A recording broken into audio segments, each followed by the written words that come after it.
السلام علیکم ورحمۃ اللہ وبرکاتہ۔ آج بات ہوگی قرات کے بارے میں۔ یہاں ہے قرات کا بیان، ٹھیک ہے۔ سوال ہے کہ اگر سورہ فاتحہ پڑھنے کے بعد، یعنی نماز میں سورہ فاتحہ مطلب وہ الحمدللہ رب العالمین، یہ پورا سورہ کا نام ہے سورہ فاتحہ۔ اگر سورہ فاتحہ پڑھنے کے بعد سورت ملانا بھول جائے، یعنی کہ سورہ فاتحہ کے بعد یعنی الحمد شریف کے بعد کوئی اور سورت آپ ملانا بھول جا رہے ہیں اور رکوع میں یاد آیا تو کیا کریں نا؟ بہت سارے لوگوں سے ہوتی ہے ایسی کہ مطلب الحمدللہ رب العالمین یہ پورا سورہ پڑھ لیے اور اس کے بعد کوئی سورت ملانا بھول گئے تو کیا کرنا چاہیے؟ تو جواب ہے، اگر سورت ملانا بھول جائے اور رکوع میں یاد آئے، رکوع میں کہاں یاد آئے؟ اگر رکوع میں یاد آئے تو کھڑا ہو جائے۔ اگر آپ کو رکوع میں یاد آ گیا ہے کہ میں نے چھوڑ دیا ہے سورہ فاتحہ کے بعد کوئی سورت ملانا، تو کھڑا ہو جائے اور سورت ملائے پھر رکوع کرے اور آخر میں سجدہ سہو کرے، ٹھیک ہے۔ یعنی کہ اگر آپ کو رکوع میں یاد آ گیا ہے کہ میں نے سورہ فاتحہ کے بعد کوئی سورہ ملانا بھول گیا ہے، تو رکوع میں سے آپ کو کھڑے ہو جانا ہے پھر سے، اور پھر آپ کو وہ جو ہے سورہ فاتحہ کے بعد کوئی سورت تلاوت کر لینی ہے، اور اس کے بعد پھر آپ کو جو ہے رکوع سجدہ مکمل کرنے کے بعد آخر میں آپ کو سجدہ سہو کرنا ہوگا، ٹھیک ہے۔ ہاں، اب دیکھیے سوال ہے کہ فرض کی پہلی 2 رکعت میں سورت ملانا بھول جائے تو کیا کرے؟ یہاں ہے نا، فرض کی پہلی 2 رکعت میں، ہے نا، جیسے کہ ظہر کی نماز میں 4 رکعت ہوتے ہیں نا، تو 2 رکعت میں سورت ملانا بھول جائے تو کیا کرے؟ تو جواب ہے کہ فرض کی پہلی 2 رکعتوں میں پڑھے اور سجدہ سہو کرے۔ فرض کی پہلی 2 رکعتوں میں پڑھے اور سجدہ سہو کرے، اور مغرب کی پہلی 2 رکعتوں میں بھول جائے تو تیسری میں پڑھے، اور 1 رکعت کی صورت جاتی رہی تو آخر میں سجدہ سہو کرے۔ ہاں، اب دیکھیے پھر سے سوال ہے کہ اگر فرض کی پہلی 2 رکعتوں میں سے کسی ایک میں سورت ملانا بھول جائے اور رکوع کے بعد یاد آئے تو کیا کریں؟ یعنی آپ نے رکوع بھی کر لیا ہے تو یاد آ گیا کہ تو آپ کیا کریں؟ تو تیسری یا چوتھی میں سورہ فاتحہ کے ساتھ سورت ملائے اور سجدہ سہو کر لے، ٹھیک ہے۔ اس کے بعد سجدہ سہو کر سکتے ہیں، یعنی کہ اگر آپ بھول جا رہے ہیں پہلی رکعت میں یا 2 رکعتوں میں، تو تیسری یا چوتھی میں رکعت میں جو ہے سورہ فاتحہ کے بعد کوئی سورہ ملا کے پڑھے، اس کے بعد سجدہ سہو کر لے۔ سمجھ گئے؟ اب دیکھیے پھر سے ہے کہ اگر سنت یا نفل میں سورت ملانا بھول جائے اور رکوع کے بعد سجدہ وغیرہ میں یاد آئے تو کیا کریں؟ رکوع کے بعد سجدہ میں آپ کو یاد آ رہا ہے تو کیا کریں گے؟ تو آخر میں سجدہ سہو کر لے، آپ کی نماز مکمل ہو جائے گی، ٹھیک ہے۔ اور پھر ہے کہ پہلی رکعت میں جو سورت پڑھی پھر اسی سورت کو دوسری رکعت میں بھول کر شروع کر دیا تو کیا کرے؟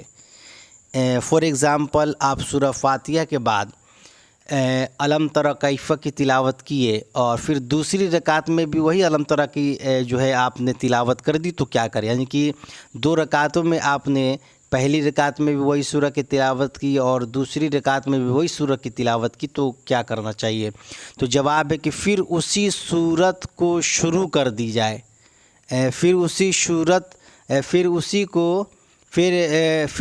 سورت کو شروع کر دیا تو اسی کو پڑھے، اور قصداً ایسا کرنا مکروہ تنزیہی ہے۔ ہاں، اگر دوسری سورت یاد نہ ہو تو حرج نہیں ہے نا، یعنی کہ آپ جان بوجھ کر اگر پڑھ رہے ہیں، پہلی رکعت میں بھی وہی سورت کی تلاوت کی آپ نے، پھر دوسری رکعت میں بھی اگر آپ جان بوجھ کے کر رہے ہیں، آپ کو یاد ہے کہ دوسری سورہ ہم کو یاد ہے تو پڑھ سکتے ہیں مگر ہم پڑھ نہیں رہے، تو یاد رکھیے ایسا کرنا جو ہے مکروہ تنزیہی۔ ہاں، اگر آپ کو یاد نہ ہو تو کوئی حرج بھی نہیں ہے، اور ایسا بھی نہیں ہے کہ آپ یاد کرنے کی کوشش کرے اور آپ کو یاد نہ ہو نا تو آپ جو ہے یاد کر سکتے ہیں۔ سوال ہے کہ دوسری رکعت میں ہے نا، دوسری رکعت میں پہلی والی سے اوپر کی سورت پڑھی، پہلے والی سے اوپر کی سورت پڑھی، یعنی پہلے میں قل یا الکافرون اور دوسری میں انا اعطینا پڑھی تو کیا حکم ہے؟ اس کا سمجھ رہے ہیں نا، مطلب کہ پہلے آپ نے پڑھی قل یا الکافرون اور اس کے بعد پڑھا آپ نے انا اعطینا الکوثر، تو قرآن میں اگر دیکھا جائے سب سے پہلے یہ ہے انا اعطینا الکوثر، اس کے بعد یہ آتا ہے نمبر بائی نمبر، ہے نا، تو یہ آپ نے الٹا پڑھ دیا ہے۔ حالانکہ آپ کو پڑھنا چاہیے تھا پہلے اس کو، اس کے بعد کوئی اور صورت پڑھنی چاہیے تھی، اس سے چھوٹی والی صورت، ہے نا، تو آپ نے الٹا پڑھ دی، تو کیا کرنا چاہیے؟ جیسے کہ فار ایگزامپل قرآن میں آپ نے دیکھا ہوگا کہ قل اعوذ برب الفلق پہلے ہے، اس کے بعد قل اعوذ برب الناس بعد میں ہے، تو پہلے آپ قل اعوذ برب الناس کو پڑھ لے رہے ہیں، اس کے بعد قل اعوذ برب الفلق کو، تو یہ تو الٹا ہو گیا، تو کیا حکم ہے نا؟ تو جواب ہے دوسری رکعت میں پہلی والی سے اوپر کی سورت یا آیت پڑھنا مکروہ تحریمی اور گناہ ہے، یاد رکھیں گے، مکروہ تحریمی اور گناہ ہے، مگر بھول کر ایسا ہو تو نہ گناہ ہے اور نہ سجدہ سہو، یعنی کہ اگر آپ بھول سے پڑھ دیے تو اس میں نہ آپ کو گناہ کے حقدار بن سکتے ہیں اور نہ سجدہ سہو آپ کو کرنے کی ضرورت پڑے گی، بلکہ آپ کی نماز مکمل ہو جائے گی۔ اب پھر سے سوال ہے کہ سوال بھول کر، رکیے 1 منٹ، یہاں ہے بھول کر دوسری رکعت میں اوپر کی سورت شروع کر دی، بھول کر دوسری رکعت میں اوپر کی سورت شروع کر دی، پھر یاد آیا تو کیا کرے؟ یعنی کہ تلاوت میں آپ جو ہے پہلی رکعت میں قل اعوذ برب الناس پڑھ لی اور پھر دوسری رکعت میں قل اعوذ برب الفلق کی تلاوت کر رہے ہیں، تو آپ کو یاد آ گیا کہ ہم تو الٹا پڑھ دیے، تو کیا کرے نا؟ تو جواب ہے کہ جو شروع کر چکا ہے اسی کو پورا کرے، اگرچہ ابھی ایک ہی حرف پڑھا ہو، یعنی کہ جس کو شروع کر چکا ہے اس کو مکمل کر لے، اور جو ہے اس میں کوئی گناہ گار کی بات نہیں ہو سکتی ہے، آپ پڑھ سکتے ہیں کیونکہ آپ نے بھول کر پڑھا ہے نا۔ اب دیکھیے سوال، پہلی رکعت میں آپ نے الم تر کیف کی تلاوت کی ہے نا، اور دوسری میں لیلاف چھوڑ کر ارایت الذی پڑھنا کیسا ہے نا؟ حالانکہ اس صورت کے بعد جو ہے یہ آتا ہے نا، لیلاف قریشین آتا ہے، اس کے بعد ارایت الذی، تو یہ آپ نے پڑھا اس کو چھوڑ کر، تو کیا حکم ہے نا؟ تو جواب ہے دوسری میں ایک چھوٹی سورت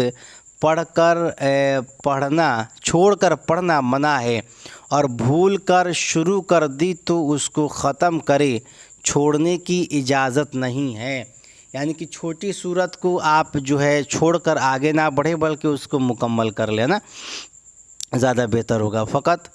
پھر انشاءاللہ آگے اس کے جماعت اس کے بارے میں بیان کیجیے گا، جماعت اور امامت کا بیان اس کے بارے میں ذکر کی جائے گی فقط۔ السلام علیکم ورحمۃ اللہ وبرکاتہ۔